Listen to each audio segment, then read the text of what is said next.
no problem. They don't have to separate because both exist and a third too. And when the time comes, we will hear what that third is. And you heard it already.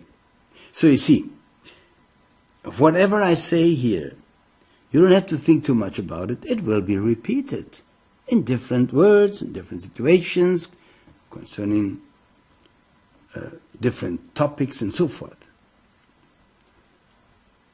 So this was the first column. And there are two more.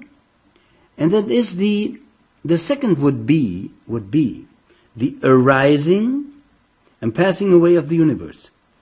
The coming and going periodically, over and over and over and over again.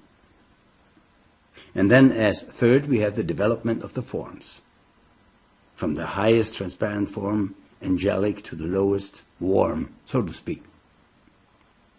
According to what? To desire. The thought with which or in which you die, your last thoughts, the last thought or so, that will be the thought in which you clothe yourself at next life. So beware of what you think. And play the mantra. Play the mantra. Now we have holy scriptures. We have the Bhagavad Gita. We have the Mahabharata.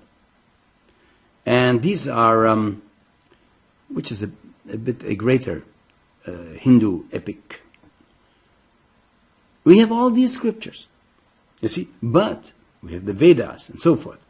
But the Book of Light is pre-Vedic science, written in thousands of handwritten pages, dictated to me by the Mahachohan, and available also in German. And you can download it at no cost in the website allreligionsunited.com. Because that is what the Book of Light does. It unites all religions, and it ends these religious wars sooner or later. Words have power, dear friends. We must choose our words. Now, I tell you now one thing ahead. I'm no guru. I'm no perfect being, far from that. And I don't know until today why the Mahachohan has chosen me to write the Book of Light. But I learn myself from it. So you see, don't take me as a guru. Take the scripture as guru. Yes, it is perfect. It is glorious. I just pass it on to you. I have actually nothing to do with it.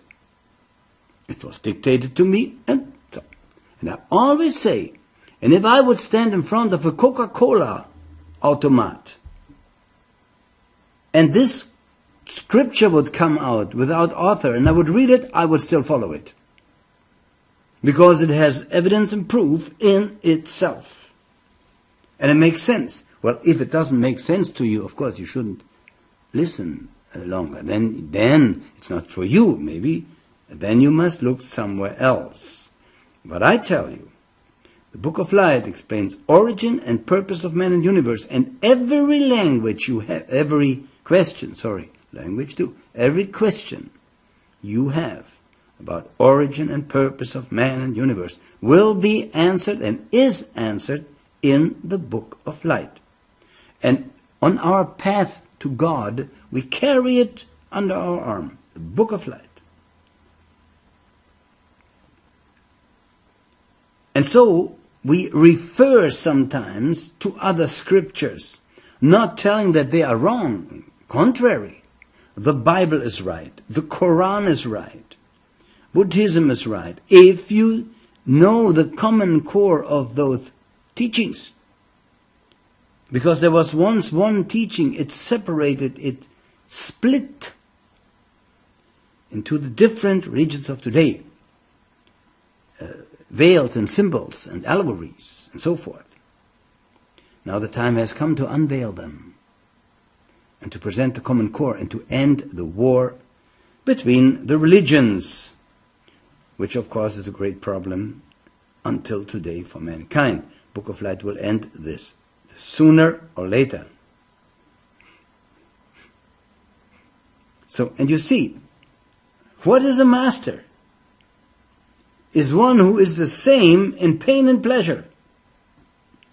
If you are the same in pain and pleasure, you become immortal. You become what you already are, you just didn't know it. That means you have just an awareness. You're aware of something, but you don't judge it any longer. And this is only possible with the meditative state. You see something just by looking at it, just by considering it, but you don't judge it. See? This you learn in meditation. And then you can discern the real from the unreal. And you will see, by the way, that the impermanent is real and the non-impermanent is real too. You know, some people say, well, everything, the whole world it's a maya, is an illusion. Well, in a way that's true, but as an illusion, it exists. Think about that. And of course, in core, you are indestructible. You are surrounded by, listen to that, by vestures. Astral body, we will learn that, astral body, emotional body, and so forth, linga sharira, sthula sharira, and by spiritual body, animal soul body, by sheaths. By sheaths, you are surrounded. Those are per se eternal too. Now it goes deep. I just said they are transient. Yes.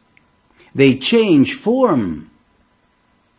And we are aware through changing of form, when we cling to that change structure, we suffer because we then think, oh, we die.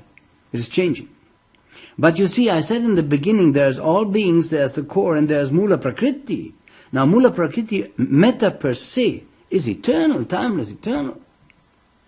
But when the spirit dives into that structure, into that matrix, it attains form. Yet the nature of that matrix is harmony, again, away with the form. It so to speak, equalizes like the flat surface of a peaceful ocean. Now, a sea, let's say, a lake.